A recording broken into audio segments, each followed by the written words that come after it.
Come Seva.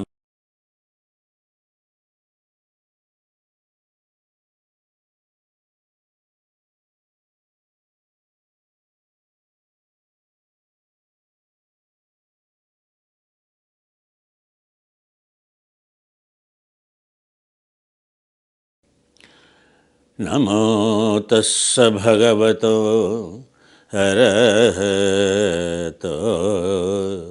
samma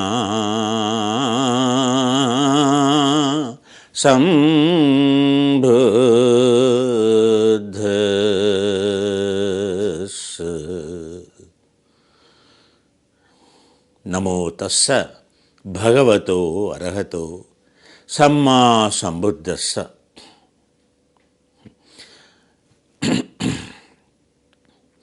Mukam karoti sadhunam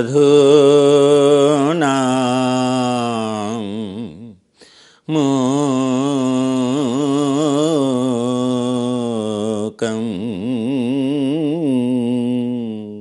karoti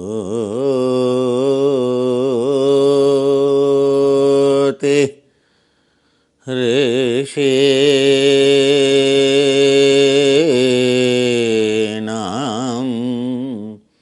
mukam karoti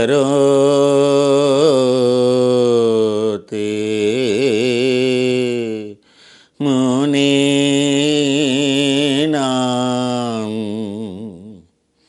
mukam karoti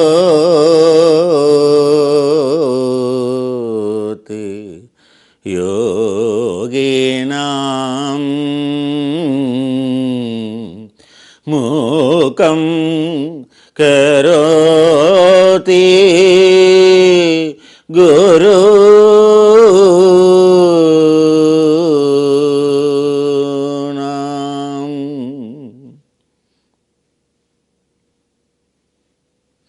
mukam karoti tatvachalam tat padma padukan hrudayantara bhavaye manasantara bhavaye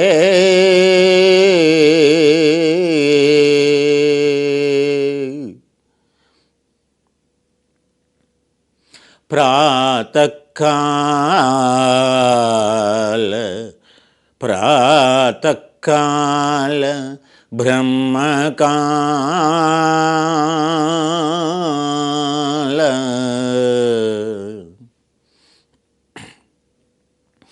sandhya vela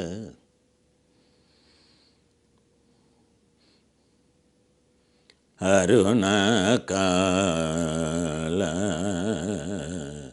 ushakala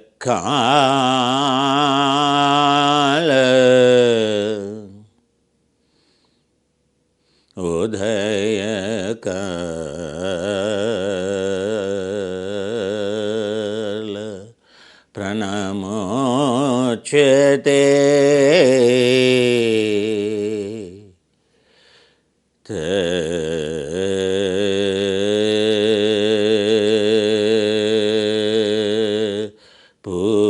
pujayami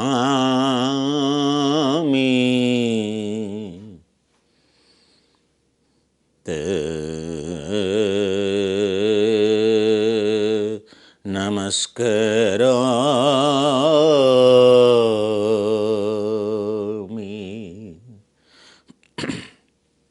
Welcome to this Friday special class.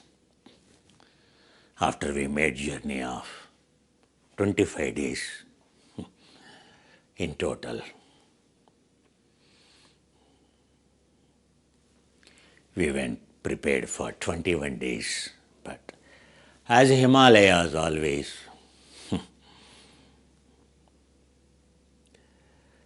They decide, full of consciousness. They are the original temples. They decide. It is up to us. If we adopt, if we accept the decision of full of consciousness, sacred of Himalayas, they are the temples, the ancient, original, everlasting temples.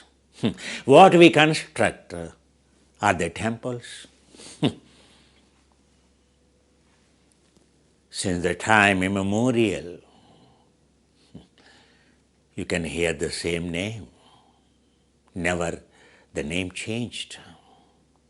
They are the cooling towers. They are the cooling towers of connecting to Parabrahma, Paramatma, Kaivalya, Purusha, Holy Spirit. All those great yogis, whether you call Lord Vishnu or Ishvara or Lord Shiva or all those Nath Gurus, when you refer to the Indus Valley civilization or when you refer to the Nalanda or Vikramashila, from where those great teachings transcended over millions of years or thousands of years. If the yoga is Anadi Sampradaya, if Sanatana Dharma is Sanatana Dharma is a eternal science, absolute science, we must understand. Its origin is Kailash. Its origin is Purvanga Desha or a Burang county, at present it's called. It is the place around Kailash.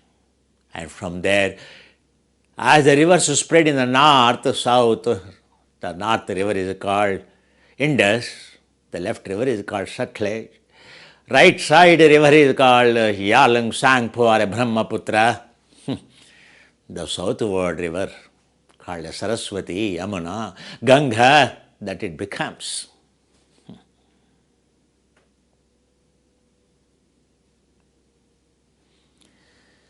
The legacies that survived. In India,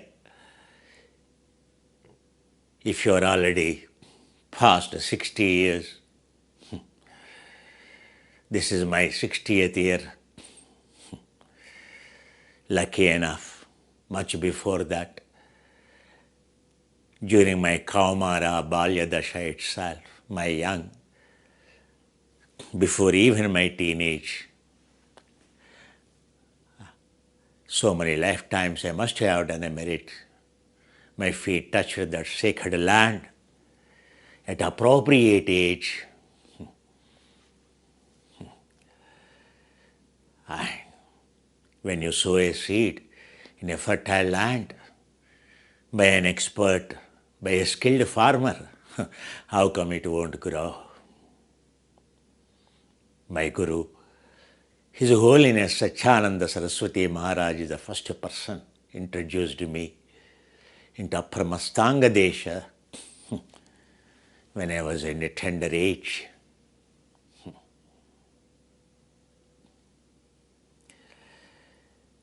Always those learnings. When we have a volition, how come language is a barrier? जब संकल्प दृढ़ होता है भाषा की मतलब, प्रांतीयता की मतलब क्या होता है?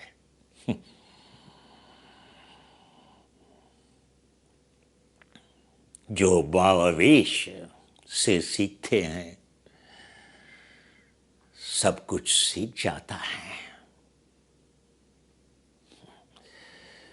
When you have a strong volition, language or a region or a terrain doesn't stop our learning.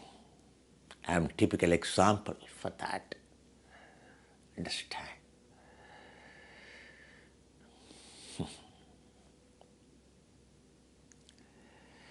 So this the longest journey in the recent times in sacred Himalayas, with a batch of more than 150 students, about 120 students traveling along, making entire journey possible. I call it as a Holy Trinity journey. Brahmasthanas, Vishnusthanas, Rudrasthanas. Yoga Chittavrutti Nirodha, Brahmavrutti, Chittavrutti, Rudravrutti. The way Vritti is created, the way the Chittavrutti is deactivated, the way the gene expression is transformed in modern language, the same Chittavrutti is called as gene expression.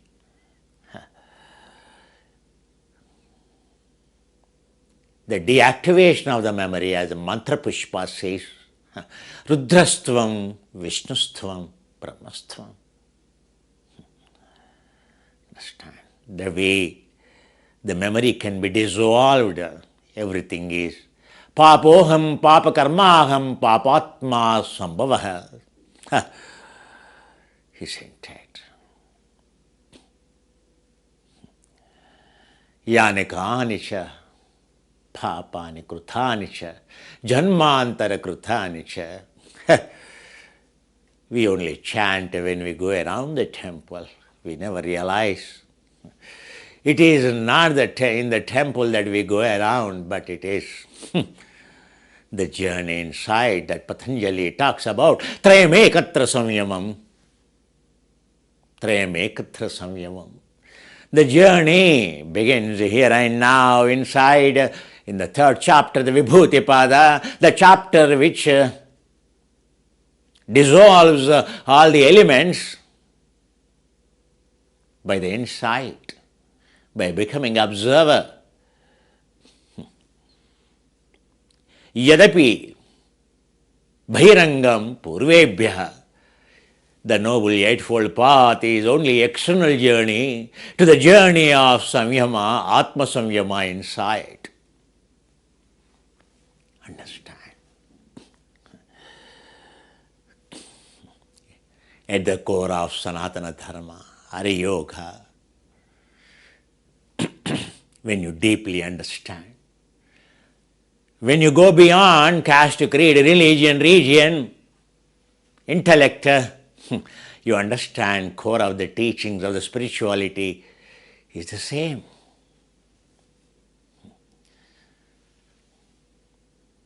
That is the realization of the truth. Whether Buddha's taught, whether you call him as Adi Buddha or Shiva, where is the Vedanta taught? If the Vedanta or Vedas have begun in Himalayas, if yoga has begun in Himalayas, how come yoga doesn't exist over there?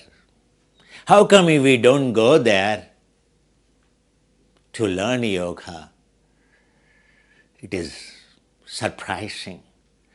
At the maximum you learn your yoga from Pahad area, maximum Rishikesh or Haridwar or Gangotri or Uttaranchal or Uttarakhand, which are not actually the roots. They are not even silk routes, my dear. To travel along into the Himalayas to learn yoga. And we boast ourselves as if we have learnt authentic yoga. What a delusion. What a viparya. In lack of pramana. Pramana viparya vikalpa nidra smrutaya.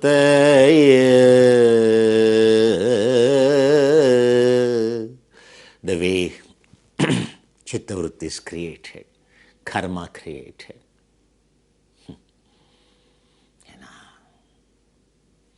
When we do not know the truth, that's called a delusion. When we lack wisdom to discriminate what is the truth, or what appears to be truth. That's called a delusion, ignorance, avijja. So let me take you through our journey of in sacred Himalayas this time, over a period of 21 days. A glimpse of that gives you Janma Sardhakata, sanctity of your life. Your life gets sanctified, your soul gets contented.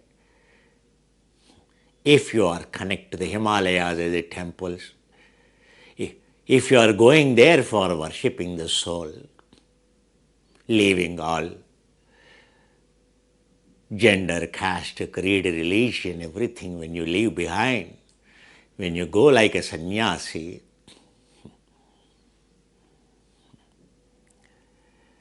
then you will see the rich history of still preserved in those sacred Himalayas, isn't it? So witness this for the true journey made. When you glance a true journey made, it's different. For a purpose of soul it's made. Perhaps this is only the documentary that today you see. That is exclusively went on a trip of pure purpose of a soul. There could be millions of YouTube videos, but you show me one. You show me one. That's exclusive to the soul journey. For the purification of the soul, can anyone use the temples for trekking? Will you go to the temple for entertainment, indulgence? Tell me. Does anyone go to the church or a mosque or a masjid or a synagogue or a temple for indulgence? In this very country where Himalayas are worshipped, where its name is still intact, how come today this whole country and the youth, young or old or kith and kin, irrespective of age, it has become a hottest destination for indulgence, trekking, contaminating those sacred regions, isn't it? Always His Holiness Dalai Lama says, it is a pool of consciousness. Third richest terrain of the glaciers, ice, Arctic, Antarctic, and the next ice pool is the sacred ice pool. Unlike those poles, but this pole, the third pool of consciousness or glaciers is the largest pool of consciousness. It is all our responsibility to protect that consciousness that is evolved to protect the universe, irrespective of boundaries, irrespective of countries, irrespective of caste, creed, religion. How many of us we hear His soul cry? We brand Him as one of the, one of the religious leader, isn't it? Not as a sacred keeper of the pure yoga technologies. How many of us we treat His holiness as a reincarnated soul of a Sakshat Ishvara, Avalokiteshvara, the Ishvara that Patanjali talks about? How deluded we are. Come, I will introduce you to the sacred trip of Himalayas. Listen. Sutta Sampradaya, it is when you listen. How colorful. Padma Sambhava. So, these are Mahakala Kala Bhairavas, the great teachers of Sankopa. What you see is Leh to Janska. Just a minute. Our trip starts in Leh. This is the way we travel along. This is the way we travel along Leh to Janska. And while roads are being constructed, Good, very good. so while we make ourselves our own food to survive, so you come across from Leh to Rangdum monastery. Stop, please. This is our people have the first monastery visit, the route of the ancient temples, the ancient monasteries that are situated. That is a route called Leh to Kargil. You should know that. Leh to Kargil. You have to go to, if you go via Kargil route, it is the longest route, dreaded route. As you all know, it is all, for a long time it is under Jammu Kashmir. So there are a lot of Islamic population you will find. So we wanted to take the journey through where saints travelled, not in a Kargil route, but a typical challenging route called Leh to Padum. That's going to be the future shortest route into the Himalayas for any kind of transportation. Right now, you have to reach Leh, all the trucks have to travel along Jispa, Kelong, Jispa, and then you have to, so Deepak Lake, and then Baga Lake, the sun's son, name a burnt area which is Bagalacha Pass. Bagha is the son of the god son. Bagalacha Pass. From there, a long route people will take. Now the government of India focusing on developing shortest routes, spending enormous amount of money, good or bad. Now the shortest route going to be in future, in couple of years, is going to be via Janskar, via Padum route, via Padum to the Leh. That's going to be the shortest route. The time gets shot down to almost half, instead of 24 hours, or 12 hours from Jispa to Leh. If you go in a speed like a car, like a Innova, you reach there minimum of 12 hours. It gets down to 6 hours. Understand?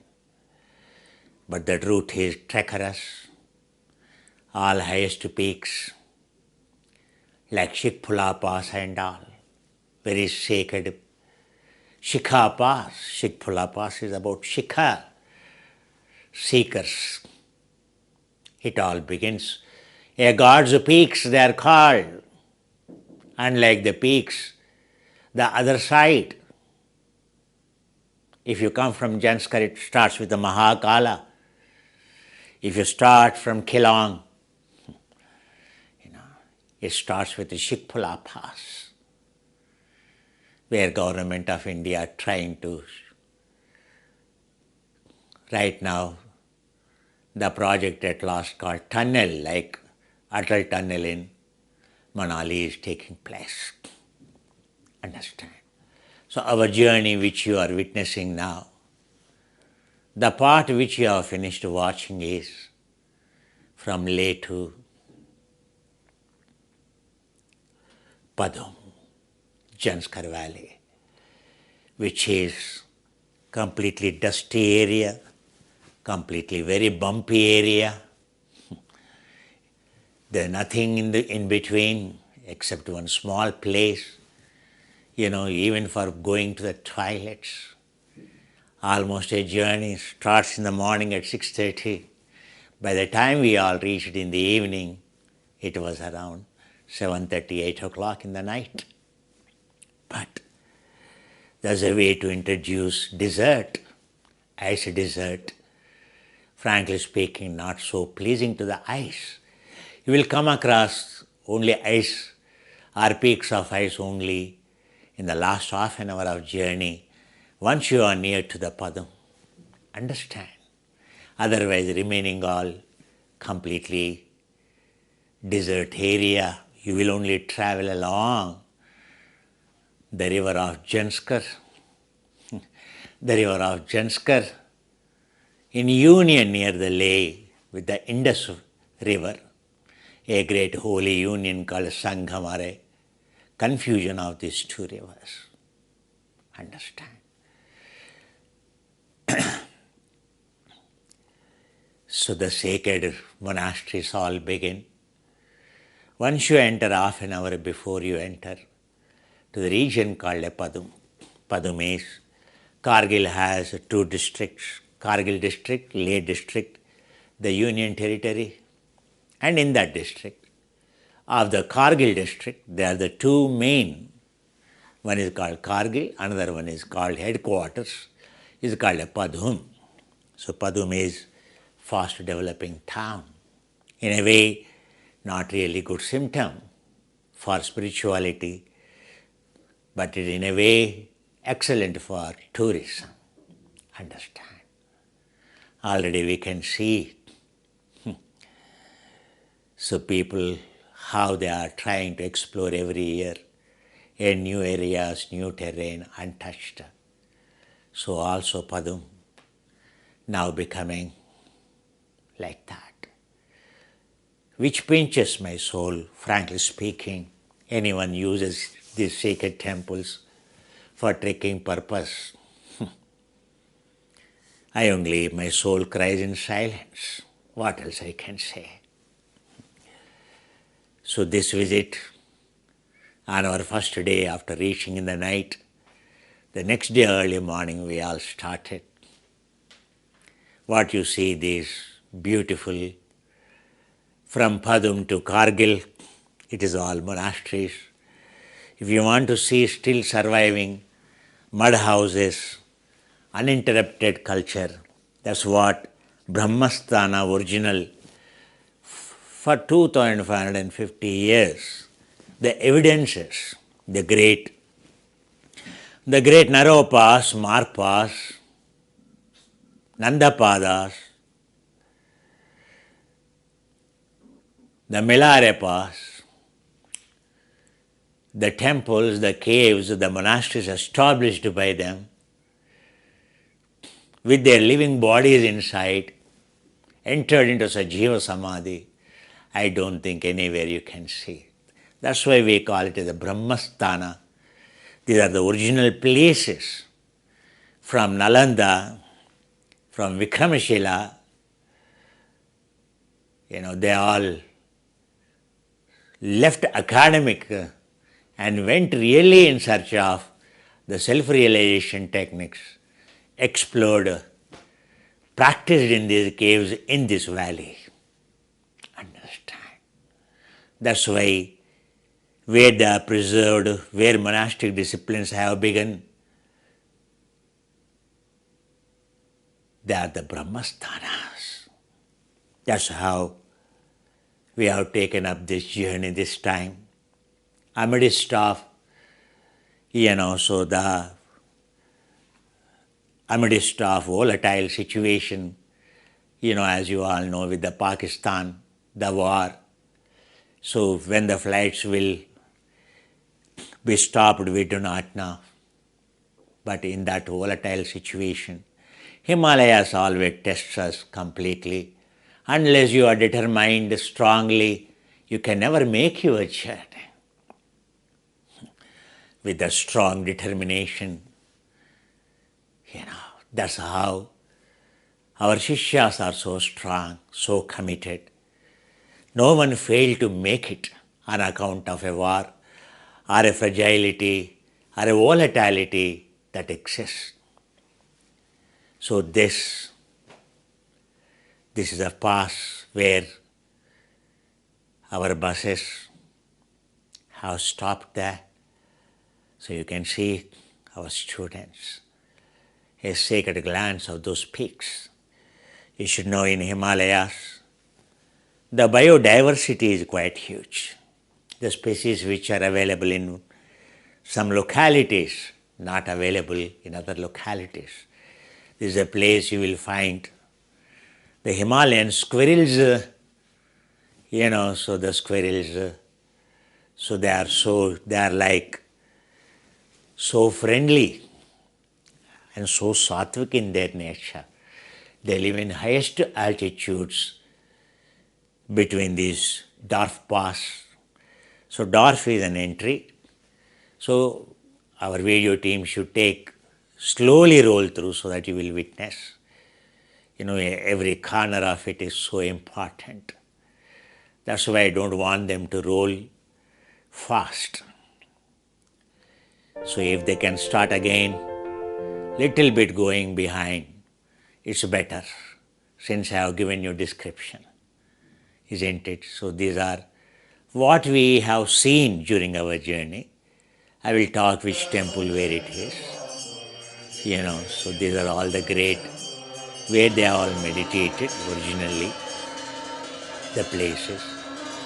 I will brief about all these little later. So the Gelugpa tradition founder, the protectors, the Krishna Shilas.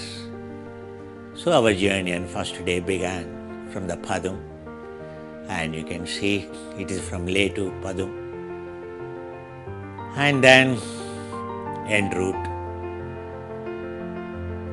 you can see trekkers, but still there are the limited trekkers in that route. It is in Leh, I think, first day, not in Padum. So this is the Drang glacier, en route from Padum to Leh. Watch it, beautiful. Each one of them are the valleys along which the saints who travelled, came from Kashmir, came from Himachal. You should know that. Where the environment is still uncontaminated, so pure. What is fascinating is the children, as young as, 4.5, 5.5 to as old as 80 years in this trip, with all enthusiasm, it is a participating. You can see no one there. So the last step of the oldest monastery in that region you reach by afternoon, Rangdum monastery. Rangdum is a monastery established by Tsongkhapa, Dalai Lama's predecessor, and Dalai Lama is a reincarnate of his predecessor. So his predecessor's place it has. It is the richest ancient, hardly you will find very, very poor monastery, frankly speaking. We are blessed to have Tenzin Lamaji, Tupte Lama, highly reverend, the most senior Lama. He is eligible to remove like that, otherwise they are always wheeled because they are the protectors. So only once in a year in a great ceremony they will open it. Especially inside this protector's room in every monastery, they will never allow anyone. But for us, because it is a serious soul journey, the Tenzin Lamaji knows who came to this studio, gave a couple of initiations for us. He knows us so well. He is a 75-year-old, 76-year-old, and with a rich 65 years experience in Himalayas. studied so well, is almost next to Dalai Lama in terms of ability to give higher level of initiations. He is at the third position. You should know that his seniority, his reputation in monastic discipline, he is regarded as one of the strictest but one of the easiest to learn Guru, to have a clear understanding into teachings. Highly reverend monk across the globe in the Tibetan monastery. Right now he is in charge of entire European monastery. So because of him we could get into a secret places where no one is allowed. You can see those all are ancient scriptures. He's explaining everything in detail. So where no one is allowed, we all sat there and explaining. I'm just translating what he's explaining. Have you seen this? This is one of the Tibetan famous monk, accomplished. I asked him, so in which sacred water is kept every day, which is offered to the people who visit there? I asked Tenjin Lamaji. So Lamaji inquired. So the one who is the oldest, looking after the monastery, born and brought up there, so he was explaining it is the skull of an enlightened one. That's how you will see, you will witness, every tool has speciality. What you see here is a yak bata. That's what, this is a sattu pindi. In India, everywhere it is the same terminology. Sattu it is called. A roasted barley, traditionally, a roasted barley is grounded into the flour. What they do is, so this butter, and little hot water, so these are the bowls for their lunch. So they keep this sattu into this and they add little butter and pour hot water. They mix like this and that's their lunch, because it is the oldest monastery, still they follow the same protocol. So what that Lama in charge of that monastery is so happy to see such a senior Lama visiting. He has offered, so a traditional prasada or a lunch for him. And I have seen how enjoyed that Lama to have that prasada. I can't tell you. So it is fascinating to see that original culture. Understand? So this is explanation of the skull. But you are also seeing what is there down there. So it is a Rangdum monastery. So take an insight when you visit. We had a plenty of time to spend.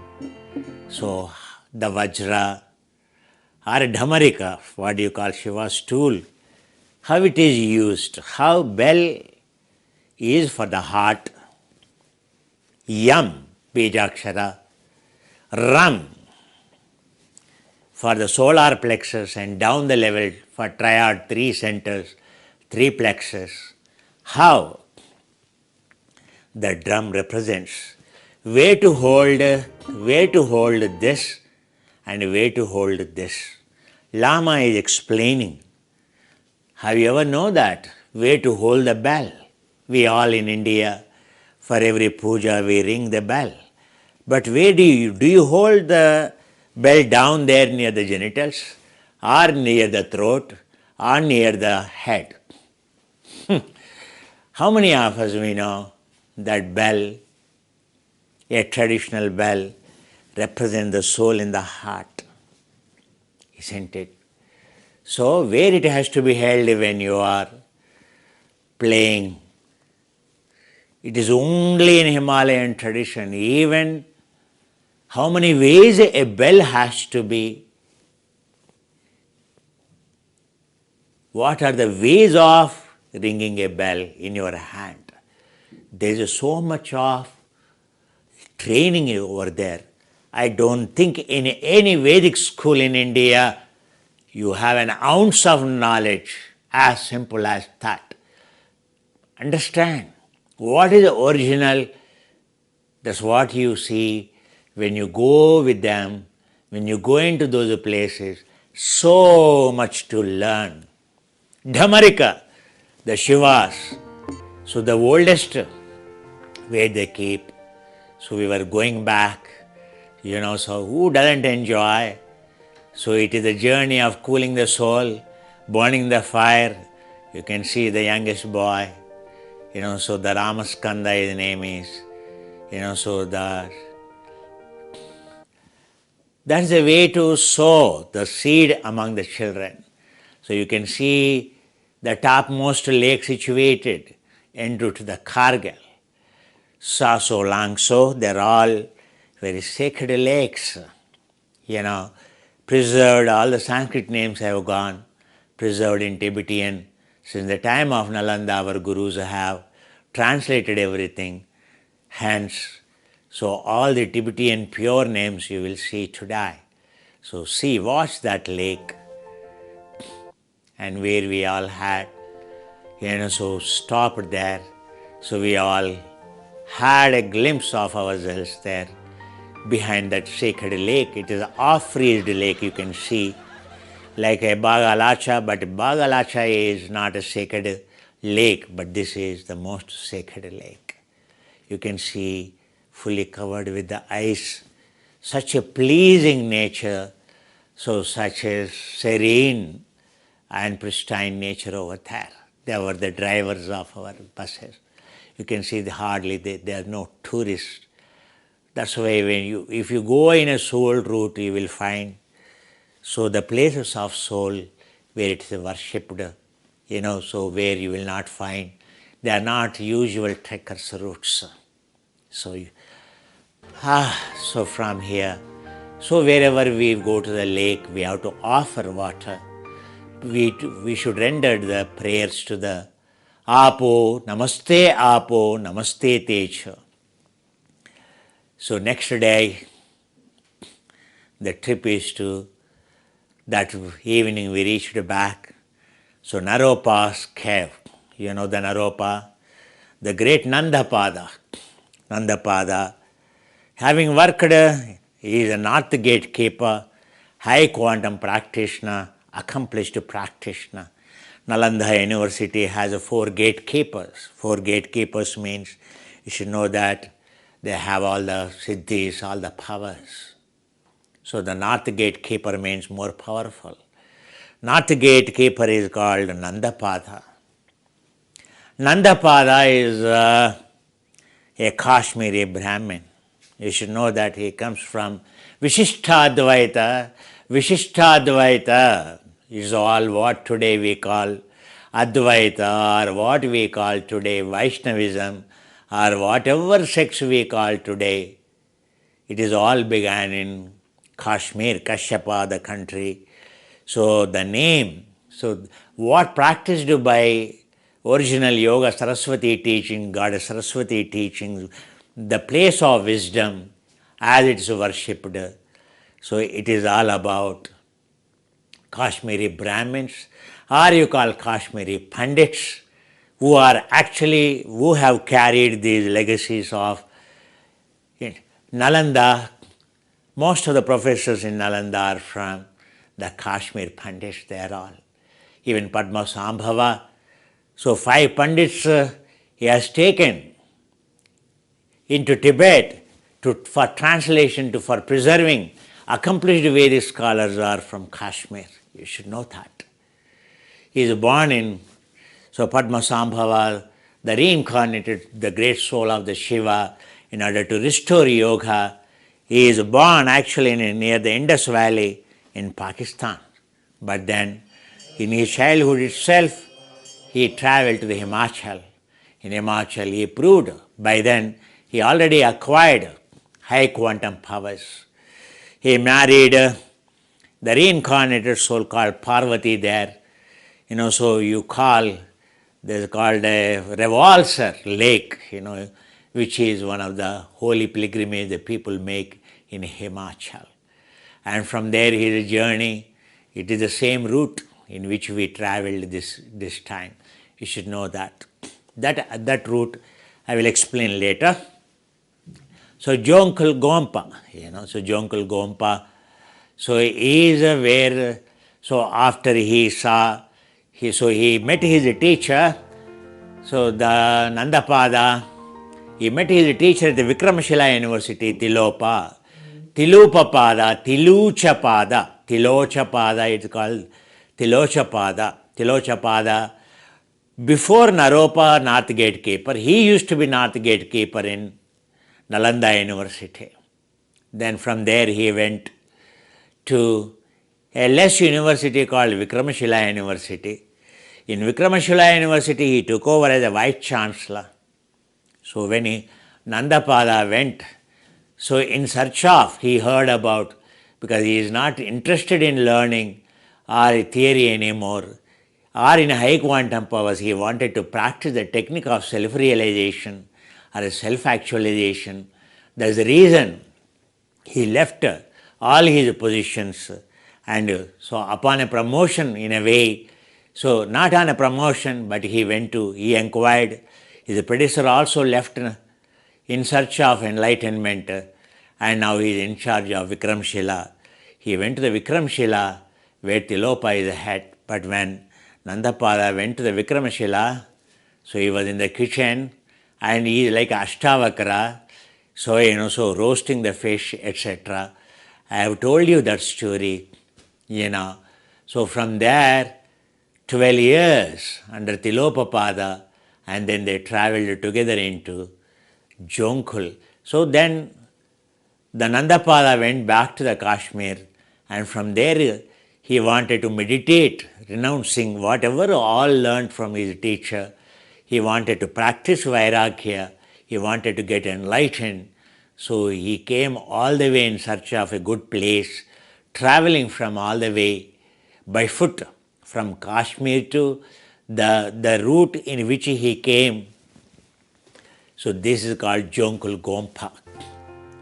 So this is where originally Naropa meditated and got enlightened.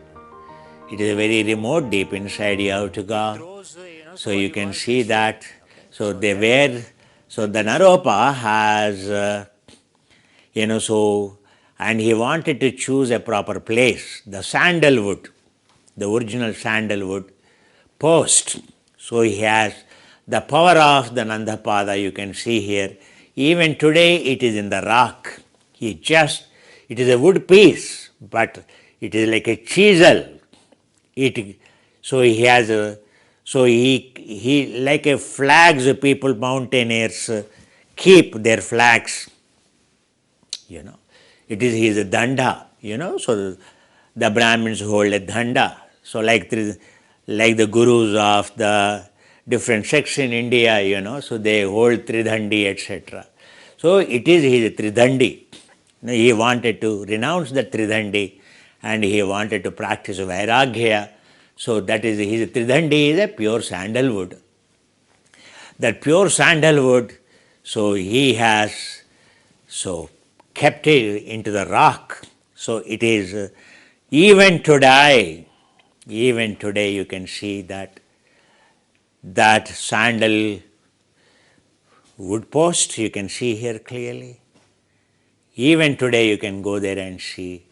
It is not a photo there. Yes, it is a photo there because we wanted to show you that. Because if you have to really take the picture of this, you have to trek about 2 to 3 kilometers inside from that monastery, which is, which we were not prepared on the first day. Understand?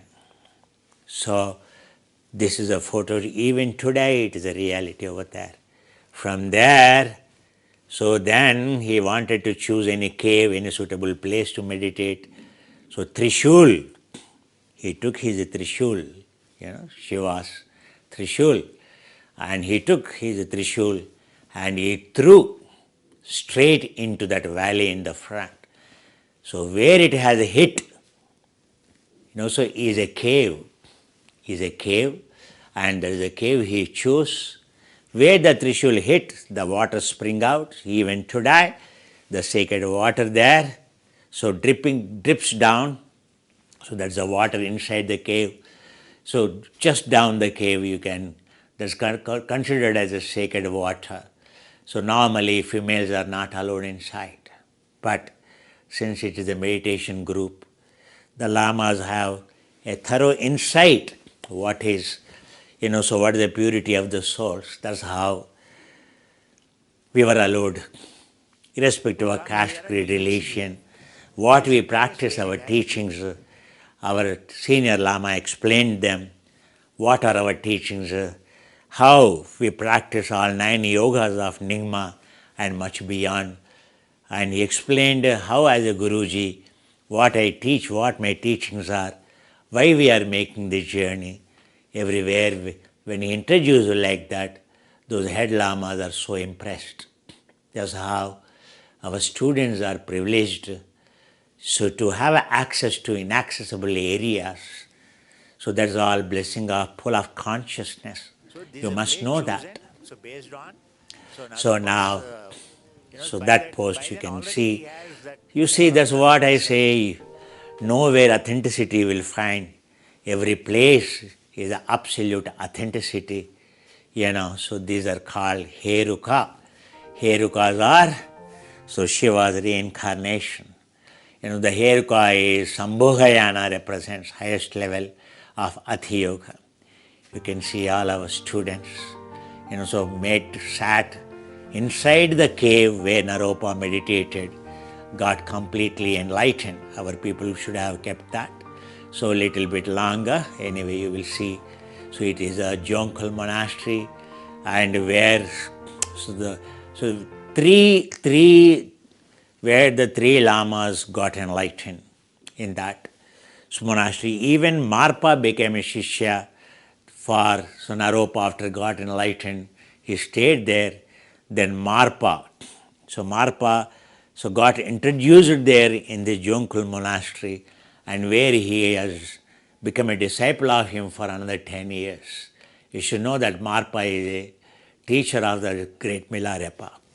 Marpa born in South Tibet, so in search of a Sanskrit scholar, he wanted to learn Sanskrit, and under enlightened Guru, so then he comes across finally the Naropa in the Jonkal monastery, and then finally, so when he makes a second, third trip after making dual trips in India for a long time, so when Naropa says he is traveling in 2 boats, he is not truly devoted, he goes back to Tibet, then he realizes what his teacher told and comes in with a strong determination, chooses Nandapada and Naropa as his guru.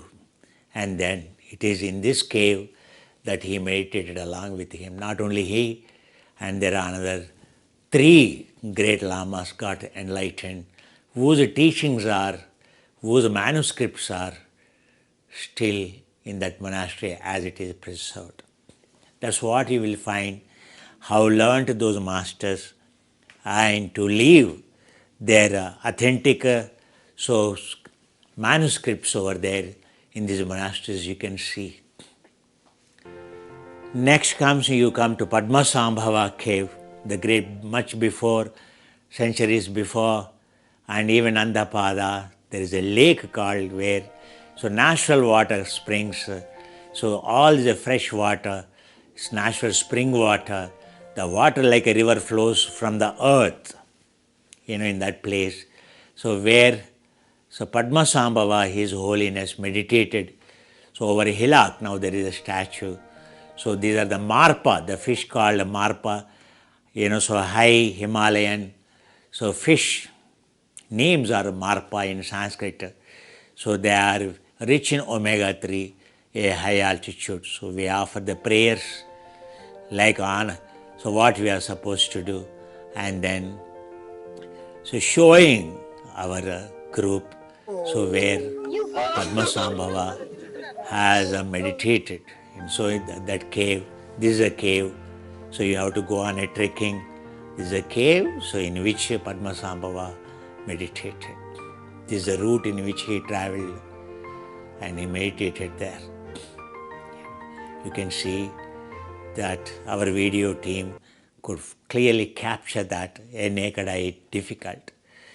So next one is next day, you are going to the 2550-year-old cave where 16 arahats, you have to trek long distance, couple of kilometers, and but I surprised Ekita and Ken, and then the oldest, no one hesitated, everyone made this great trip. It is a huge cave. So 16 at the time of Shakyamuni, the Buddha, 2600 years or 560 years ago, there were 16 arahants. Arahants means, fully enlightened. Those who conquered 14 chittavrittis.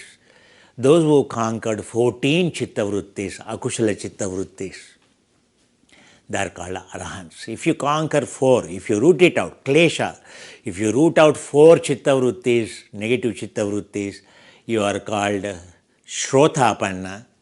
If you root out 6, so 2 become very weak, you are called sagadhagami. If you completely remove 6 along with the roots at the DNA level, so those negative chittavrittis can't be erased again, can't be activated. So that is called anagami. Only one more birth for such a people in pure abodes, or satyaloka you call. And then arahant, a fully enlightened one, means there is no more rebirth. He is a part and parcel of Parabrahma, Paramatma he will become. A modus operandi that governs all these samsaras, all these fields of the Prakriti. You should know that. Just to brief you. So how old is this monastery? Why we call it the Brahmasthana? Those 16 arahats, they came here. That is at the time of the Buddha. From here, they have split into different directions in India to spread their teachings. That's how it is called the holiest. After that, before even that, from the Vedic times, there are the 3 great munis, rishis, 3 great rishis. Even today you will find their statues in a brass inside. Understand, they are worshipped. The 3 great rishis. And so these 16 arahants is a legacy. Then later on, so this monastery, so the great Gelugpa founder, his disciple could see the significance of this place. His name is called Sharab, say entire Janskar Valley. He goes to, and in India, so the way Nalanda teachings are spread in its pure form, so the responsible person, so of the Gelugpa, which His Holiness Dalai Lama represents, is called Tsongkhapa. Tsongkhapa has 2 disciples, chief disciples. So one went into the north direction into the China to spread the teachings, so northern caves. One came into the southern caves. So his name is called Sharab. So Phuktal monastery, after Vedic times, after Buddha times, and the place chosen to establish a monastery or to bring it to the renaissance, or the sacredness of that place is restored by Sharab. That's why it's called Sharab Valley, or Sharab River, Sarpa River, or Sharab River, the river which flows in front of that cave. In the winter it completely freezes. So now you will see, we had a great privilege because the Tenjin Lamaji found actually they were his ex-alumni.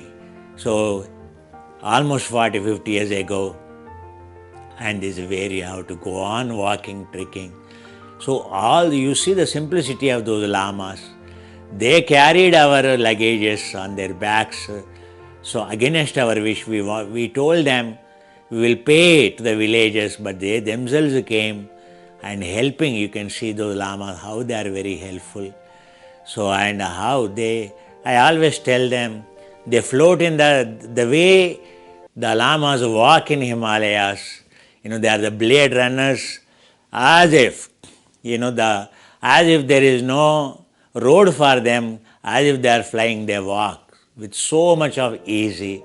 So the road is being laid, road is treacherous little bit, but I must appreciate every student has made a great effort, so they took rest in between, but what a support they had from the fellow, so the aspirant, yogi aspirants, you can see. So there is a bridge where you have to cross, to enter into the monastery. So little bit of from there, about 1 kilometer, I think you have to trek up further, so to get into. So that's me when one of our student, so was tired, not able to walk. She's Evelyn Kirkel. I couldn't see her struggle. That's a way in Himalayas. So during my childhood, so the Lama support the children. So I just took her onto my back. Only couple of steps I made, but so that energy or that synergy, I think perhaps could be good enough for her. So slowly she could make it. And then you can see, so en route, so then you go to that place, so you can see the Fuktar monastery, a huge cave, you never see a cave like that. So the oldest history. So again from here, this is a starting point. So you have to go steep up into the monastery, which is really difficult. So, so many people. So then finally we were assembled on the top of the monastery, very rare place. It is on the edge of a cliff, and that much place is there.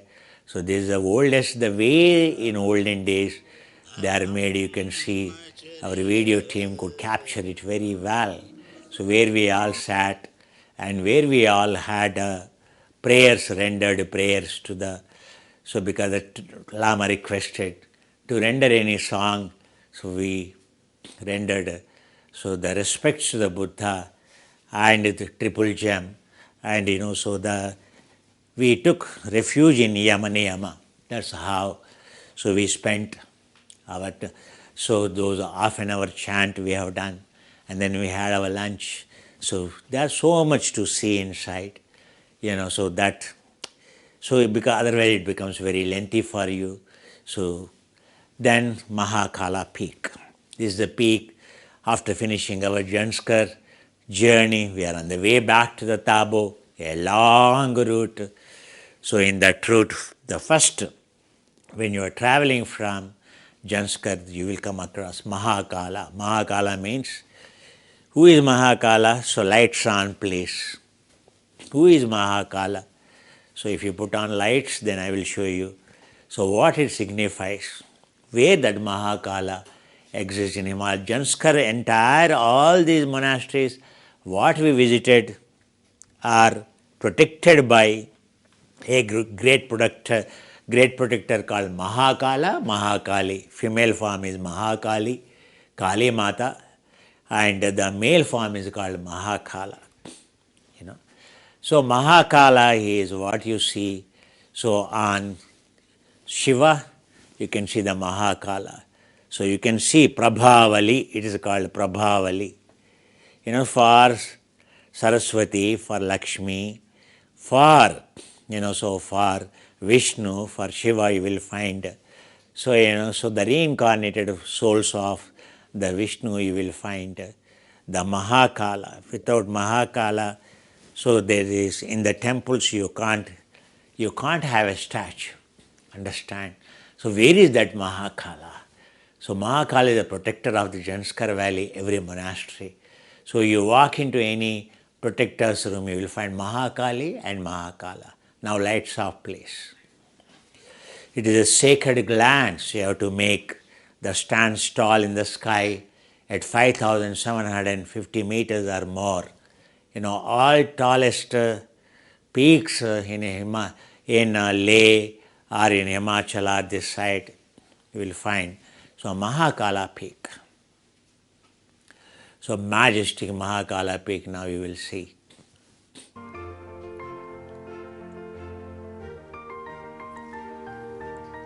So we were worshipping, it's called all this terrain is called, so mica is very rich, what they call is a white copper.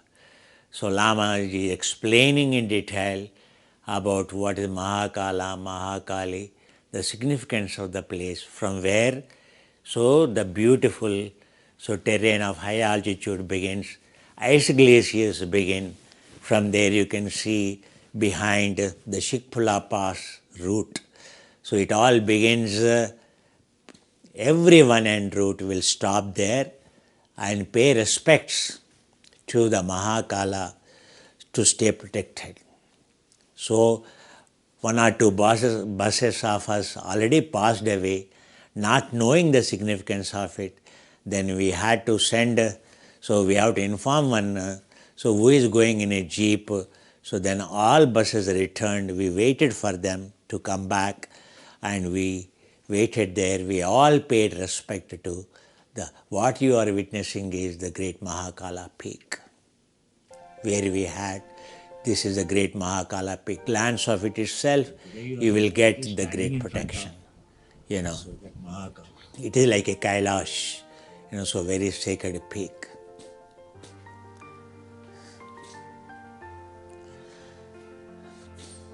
So that is a white copper or a mica. Everything shines in the sunshine. So now from there, further top when you reach Shinkula Pass. Shinkula Pass is Shika's Pass, the Saint's Pass. It is under, so Karsha Monastery it comes under in Janskar Valley. So so the Shinkula top, so now you will be seeing, so completely virgin, purest glaciers if you want to see Himalayas. Everywhere bit contaminated, but here you will see in its absolute brilliant purity you will see. So you can see that. So we stopped for a while there. So this is what Karsha Monastery, worship place over there. Every peak, every glacier is always worshipped by the lamas. Once in a year they go. So you can see the rich area, virgin area. So I don't think in Himalaya such a beautiful, such a pure glacier, and where all Shankus are there. Shankus means where Shivalingas are naturally, ice Shivalingas are infinite formed there. You can see how the sunlight glitters through. So our video team has not captured them perhaps, but they are fascinating to see. The towers constructed by, so that ice over those tops. Now we return after enduring a long journey of almost 15-20 hours. We reached back to our Sarkang school. Sarkang school, a original Tibetan sprawling school where we, every year we meditated. First 4 days were cold. You can see the clouds always, it drizzles. When we go, the rain gods welcome us. It is always as expected. First 4 days are cold, and next day it heats up like tremendously. So it is not different from that this time too. You can see, so this time, so you can see the glimpse into old monastery, the first day visit, to seek the blessings of Ganesha and the Vajradhatu Mandala. And from there, so our meditation began. So after 2 days, we made a trip to Tashi Ganga. Tashi Gangas are called Saligramas. Other name, the name in Vishnu Purana, or the name of them in Vyasa. The Vyasa has written Garuda Purana. So which is a key way to the, so what is like a Yamaloka, not like a Garuda written, but Veda Vyasa written. So Veda Vyasa written Garuda Purana contains one chapter exclusive on Saligramas. So how sacred to visit these Saligramas, how they are places of worship, how they are the places of convenient to meditate in Himalayas, because Krishna has sent Pandavas finally to only Tashi Gangas, are called Saligrama. So Saligramas, villages of where the natural fossils entered into communion, everything went into. So when Vishnu took a Kurma Avatara, so at that time everything went into holy union. So from here we begin, so then we go to Tashi Ganga. Early morning we start, so you can see exclusive flora, unique flora. That's how the buses leave, so we engaged to make our journey easy. So the Himachal, so we engaged Himachal state buses for many reasons. This is the place where we reached Tashi Ganga. You can see the pools of Vishnu peaks and all. This is the highest, so at 5,000 meters and above we are standing at. This is the world highest polling station, you can see that. So at 15,256 feet, you can see that, that's about 5,000 meters you can see. And the place which we visited is much above, so about 500 meters above that. So almost at 16,000 feet we were, so glancing those peaks. So then, so the dynasty of the Shiva, original dynasty who flew, they are called Jovas. So his great-great-grandson is the head of the only four residences. So the Tashi Ganga contains only 4 homes.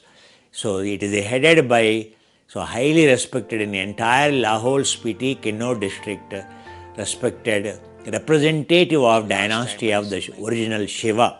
So his name is called Jova. Can you see him? He is called Jova. So he knows Tibetan calendar, Panchanga he can write, and he is the one who gives the names and wedding ceremonies, muhurtas, etc. they fix. But he chooses to live in his place in a traditional way, so he remains the same, but highly respected, a representative. So astrologer what you call, or a Panchanga Karta you call, or a holy priest of the Tibet you call. Everyone worships him. So he has extended, so there is a gold Darj. So he blessed everyone patiently. So normally, so they stay detached. Then we went further up from where you can see all the sacred mountains, beautiful location, where we have seen the sheep too, the Himalayan blue sheep herd.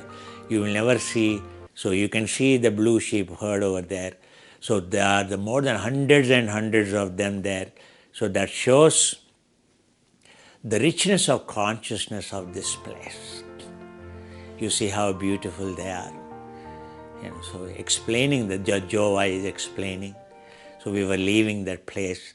Then the next day, the next alternate day, after giving alms to that, so Jova, Tashi Ganga, so our visit is the great Dankar monastery.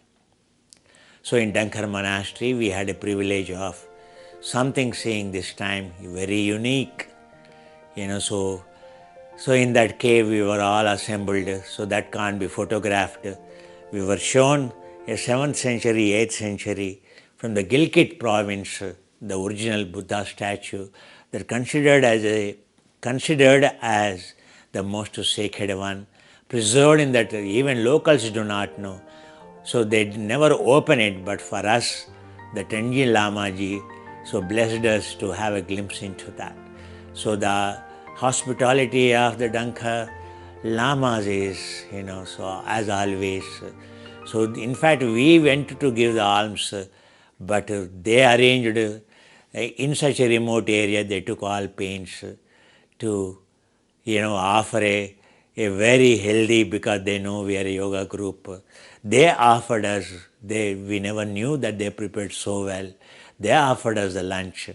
After we had lunch, then Lamas wanted to eat what we offered them. So then we had, so when Lamaji explaining, so then I was explaining in the group so that they understand. So Guru Mata is there, so in the entire, the trip, in the Tabut. Famous is Dankar water. That's why he wants to stay here. So that's where Lamaji is born. So how the Lamas love the children, you can see. They are so attached, they have become, they just go to the Lama, so they hug. So that's how you can see simplicity of all those senior Lamas and all, so they chanted for us before their alms. You can see the brilliant faces, happy faces, innocent faces. That's how they grow to become 75 or 80-year-old. So can we make our children like that? That's how the dynasties survived thousands of years. It's all very rare privilege for us. So in that, so we were giving this time alms giving, and what lamas asked is that specially made soup bowl, because they drink in the evenings tsukpa. So every monastery this time we went, we offered the food, and then we offered so that bowl this time, and for them they are very happy with that bowl because it's going to be very useful. So all our students at the time, Dankar monastery, presented us those, so those sheep blankets made over there and presented to them by the villagers, So those lamas' hospitality can't be forgotten. They always, how much they love us. It's like another home for us, So sitting inside, so where no one is allowed to sit because it's a very fragile wooden structure. So we all made to sit, so to show that particular masterpiece which they do not show in this cave. This is a cave where, so the founder has meditated subsequently. So those cells they have shown us. So normally, it is not in this, but Jonkul monastery you can see the cave. So the coins, people go there, make a wish. So then they stick the coin. Actually, these are the caves where Shilajit is dripped, so the black mass. So of course not in Dankar, but in Jonkul monastery, in that cave also you will find like this. Originally, so they nothing, normally they stick little bit of butter and keeping it here because there is no Shilajit in Dankar monastery. But whereas when we went to Kargil, so that is very rich in, as I tell you, our Shilajit comes from those. So where Naropa meditated in that cave, so still you can see the Shilajit. So the coins stick to that resin, so into the cave. Understand? So much to learn. So the children respecting, all those sacred things inside the monastery. So the mandalas. So those dogs, they are so familiar. Then the next, the great Pin Valley, the Nyingma monastery, so where there are the 10 monasteries in that valley. So the Parvati and Shiva's route, Parvati used to come. That is from where Padma Sambhava went into the Tibet. Very rich route, Padma Sambhava cave, Padma Sambhava where he meditated, Padma Sambhava statue you will find. So statue naturally formed in the mountain, how powerful he is, you will find that. So Kungre Monastery, Pin Valley. The last village in that is called Mood village. So that day, so the Tulku, so the Tulkus are, so he is a great Tulku. Tulkus are reincarnated souls, authentified, reincarnate, outstanding. We never know that actually Tulku is there. So that day in that monastery, and the great, so they are the great puja of 5 days it is going on. So you can see all these are butter lamps made by the Lama, which resemble the lotus. You can see the heap of butter lamp, 1, 2, 3, 4, 5, 6, 7, 8, 9, 100,000 butter lamps, 100,000 butter lamps made by the Lamas. So he is kind to bless us, each one of us, all our students in that. So because, so for last 2 years we have been hosting them, inviting them to the Tabo. So they were so grateful, they wanted to give us a surprise. That's how we never know that. We went unprepared, frankly speaking, only to give alms, because if the Tulku is there, a reborn soul is there, that is the highest position in Buddhism, in Mahayana, in Himalayas worshipped. So all the traditional prayers you can see how they keep. It's a great, he is a head Lama there, and he is a Tulku over there on a special visit. 5 days performing the pujas. You can see all those conches. So a traditional way of doing. He's a kind to bless. He's a very senior, highly respected, the most busiest. His hospitality is excelling. He blessed each one of us. He took time off. You should see outside, thousands of villagers are waiting there. Thousands of villagers waiting. But he has given a special privilege. He welcomed us again. So to where he stays, he is welcomed us. So he is encouraging us. So he is appreciating what all we did. So to the lamas or what activities we are doing, he is highly appreciative. So nunnery, so the female nuns who used to come always, they were so happy. So we have given our alms to them. So because they are very busy, so we hand over all the kits to them, and so everything to them, so that they would have their lunch later. Then finally, last village in that, from there only trekking route to the Parvati Valley, very rich ice glaciers, purest area you will find. This is called Mood Village, where we all had lunch. So hosted by, the place is given by one of our Lama, his name is Lama. So we went up into the ice, so where naturally the water flows down. I was showing them, so scratching, because that valley is very rich in herbs. All Himalayan herbs you will find, like cordyceps and all.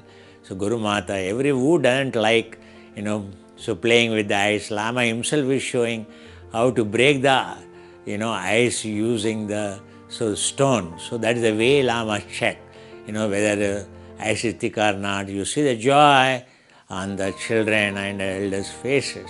So this girl is too active. So, so she is conceived. There are the 3 Somarasa babies on the trip. So the top layer you remove, you eat ice, that is a respect, that is a prasada, it is called.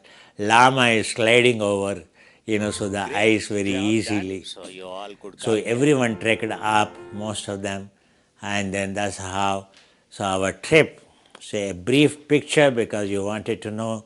We have not given much of the pictures we have not circulated because I felt without explanations, if we send you the pictures, and I found people are using again, leave the tradition, people are using it for trekking purposes, etc., for indulgence purposes, etc. That's what I have seen. So, so then from there we came to visit our third stop, is a Dharamshala. We all blessed. We all had a privilege to see entire group blessed by His Holiness Dalai Lama. 1-to-1 we had a meeting. So 1-to-1 he had blessed us. So those pictures are only the thing. So we don't want to even show here because that's not correct to show. So they are confidential. 1-to-1, so they will let our students cherish their photographs in privacy. So yesterday night I had a severe catch of the neck.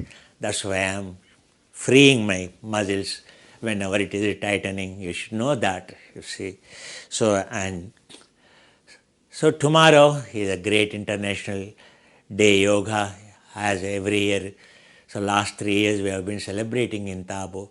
So tomorrow we are back here this time early. So tomorrow it will be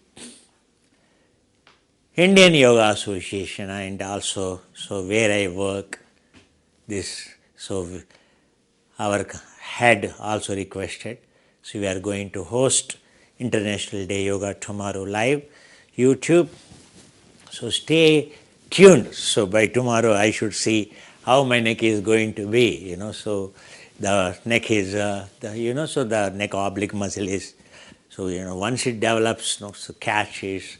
So it's because as soon as I returned, I started consuming, so Medha Madhu, the fat burner. So naturally, as I always tell in the neck, first it is the area where it burns. So I should not have started that, but 2 days down the line, my neck muscle fat is gone. So with the result, so you can see, So the neck catch, so it's only temporary, but I have to be truthful to you, so to how I am trying to free my neck muscle, so that the neck catch won't prevent me to take the class. Hopefully tomorrow it won't be a problem, so the facts are the facts, isn't it? But you are seeing how I am trying to free also a way of learning for you. So tomorrow stay tuned for International Day Yoga live, morning 6:30 onwards it will be live, right? So please come. So all those students in Hyderabad or surrounding towns, if you can come down, wonderful it is. So please come to, it is ECL, so it is a DAE, Department of Atomic Energy, ECIL, Sport Pavilion it's called, where cricket grounds, everyone knows. It's a lush green ground they maintain, so you are all welcome to, so welcome. Online you are welcome, and also directly those who stay in this city, they always come. If you are if you are Indian Yoga Association or you are any yoga aspirant, you want to come, participate. So summer solstice day, 21st June. So when you stand in the sun at 12 o'clock in the noon, so your shadow not drifted towards the right side or the left side. So Uttarayana, Dakshinayana is all about. So from 14 January you will see sun shade starts shifting towards the right side always. So normally summer solstice is Dakshinayana or Dakshinachara is always sun moving into the right side is auspicious. When you stand in front of the facing the east towards the sun, so your shadow shifts throughout the year, left to right, right to left. Your shadow shifting from left to the right is called a auspicious period. Understand? So tomorrow is where your shadow is supposed to be at 12 noon, exactly in the center, summer solstice day. Why it is worshipped? Because yoga is a conservation of energy, center of mass, close to the center of gravity. So entire solar system, center of mass, close to the center of gravity, the excellent day chosen by the government of India to celebrate the International Yoga Day. That signifies yoga is for conservation, absolute conservation. That's why, so 21st June is a very auspicious day to practice yoga and to achieve the purpose of the ultimate goal of yoga or soul realization is where you become sustainable without any input. That's how the human mitochondria, human cells are evolved. That's called Sajiva Samadhi or Samadhi, or no more birth. So making the DNA stress, cell stress zero, that's what a human can do. This is what absolute science of yoga is all about. So there can't be a good day than tomorrow. So join us tomorrow. That's the second point I wanted to brief you today. And the third one is upcoming course on breathing, advanced pranayama. If you want to strictly comply, if you are an old student who wants to join back, if you are removed on account of a code of discipline, you don't have to join back unless until you corrected on account of by which you are removed. If you realize, then if you come back, you are welcome. But if you don't realize, you want us to compromise, no. Understand? Encourage your kith and kin, everyone. So But remember, it is a very strict discipline. For sure, you will not learn anywhere those breathing techniques or the science of breathing at that depth. You will not learn anywhere. Impossible. That's what when you learn from an authentic guru, an authentic lineage, learned from Himalayas, down the Himalayas. Understand? So you want to really keen on learning the pranayamas, so then join, apply yourself, comply our discipline, a Himalayan strict discipline. I have taken them to the Gyuto monastery too. That last part trip is they have not shown, it should have been shown. So Gyuto monastery we were welcomed where the lamas are trained. Gelugpa tradition very strictly. So those lamas have made us to sit inside. We had a privilege of, so protection by those lamas. Half an hour they chanted for us. That chant is very special. Understand? So that's how our entire trip went on very well. So advanced pranayama course, the next course. Annam brahmeti vyachanat, pranam brahmeti vyachanat, manah brahmeti vyachanat, vinnanam brahmeti vyachanat, avidyayet, anandam brahmeti vyachanat. Varuna explaining the younger Bhrigu, Adehi Bhagavo Brahmeti. O Guru, O my father, O great Guru, kindly teach me the way to enlighten. So where my prana is absolutely conserved. So learn about prana for removing the pain. Pranayama, yama means pain, yama means removal, prana means oxygen, using your oxygen management for removing the pain. Remove pain. Birth and death itself is a pain. That's why prana for conquering the death, not just to remove the disease. That's the literal meaning of the pranayama. You know that. So welcome to the next course. Understand? This is uncompromised teachings, uncompromised learnings.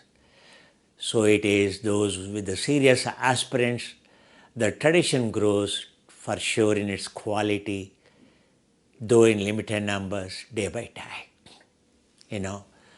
You should never think the strictness of the tradition or as arrogance of the tradition. Absolutely not.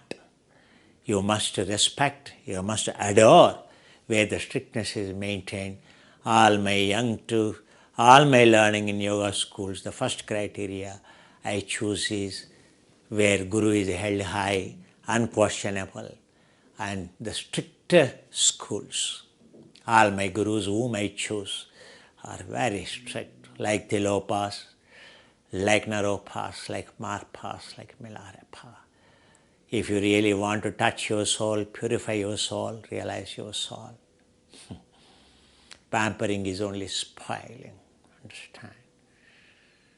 Embrace a strict teacher. Understand? Don't go by some reviews. Don't go by some shallow knowledge. Understand? Very far away from ordinary understanding is the true knowledge, are the true techniques, are the true legacies. Understand? We had privilege of 3 Tulkus this time. The Holy Trinity blessed us, His Holiness, and then another Tulku in Dharamshala, Mr. Sarkang, reincarnated in Ponche. Another Tulku I have shown you there is a Nyingma monastery. So, how blessed we are by that pool of consciousness, sacred Himalayas. So, now I welcoming you to International Day Yoga celebration tomorrow. All of you watching on YouTube for freely, all my students, or you are not a student too, welcome. Welcome for future courses.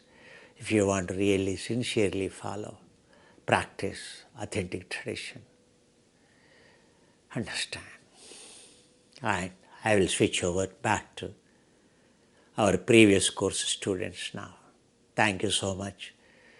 Unwarranted this class today, but I hope you enjoyed. What you are looking for is about our journey in Himalayas this time, isn't it? Thank you so much. Love you all. Adore you all. Admire you all. Love you all. Incredibly grateful to you. Namaste. Namaste. Namaste.